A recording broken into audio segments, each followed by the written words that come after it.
The Trump-Putin summit in Alaska was a highly anticipated meeting aimed at addressing the ongoing conflict in Ukraine. Held at a military base, the location itself carried significant symbolism. For one, Alaska was a Russian territory until it was sold to the US in 1867. This historical context prompted different interpretations, with some viewing it as a subtle nod to Russia's past influence, and others seeing it as a powerful statement of American sovereignty. A key factor in choosing Alaska was also the legal and security considerations. The U.S. does not recognize the International Criminal Court, ICC, which has an arrest warrant for Vladimir Putin, allowing him to travel to the U.S. for the first time in a decade. The military base provided a secure and private venue, minimizing the risk of protests. The talks, however, concluded without a formal deal to end the conflict, though both leaders described the meeting as productive and hinted at further discussions. The exclusion of Ukrainian President Volodymyr Zelensky from the summit raised concerns among Ukraine and its allies about a potential grand bargain being made without their direct consent. The summit's main outcome appeared to be a diplomatic spectacle, providing Putin a return to the international stage and allowing Trump to position himself as a master negotiator. The choice of Alaska as the venue for the summit between President Trump and Russian President Vladimir Putin was a strategic decision with several layers of meaning and practical considerations. One of the primary reasons was the geographical and symbolic proximity. Alaska, once a Russian territory, is separated from Russia by a mere 55 miles at the Bering Strait. This location symbolically bridges the two nations, hinting at a shared history and the possibility of renewed cooperation. This was underscored by the meeting taking place on American soil that was once a part of the Russian Empire, a historical echo that resonated with both nations. On a more practical level, the location provided critical security advantages. The summit was held at Joint Base Elmendorf-Richardson, a large military installation on the outskirts of Anchorage.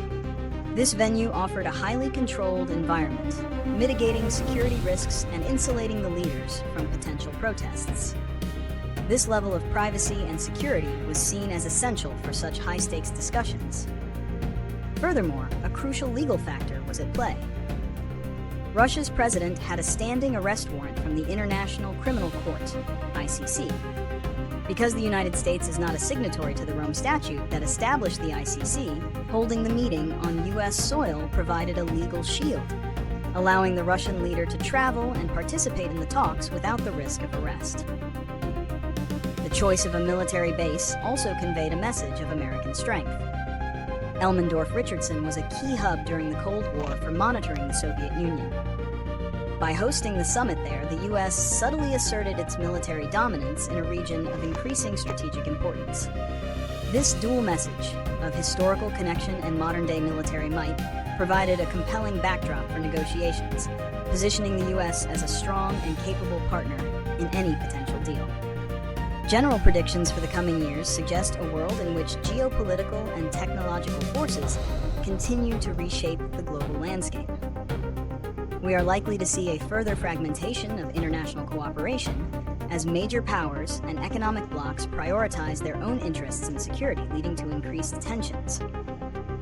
Technologically, the rise of artificial intelligence and its integration into various sectors, from healthcare to finance, is expected to accelerate.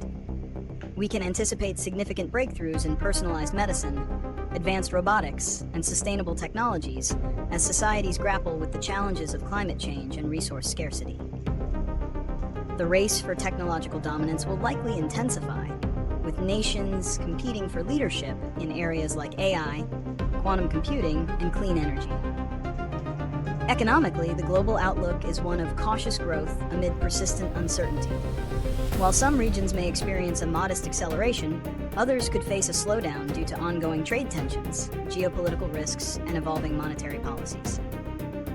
Overall, the next few years will likely be defined by a complex interplay of innovation, competition, and a push for greater national resilience.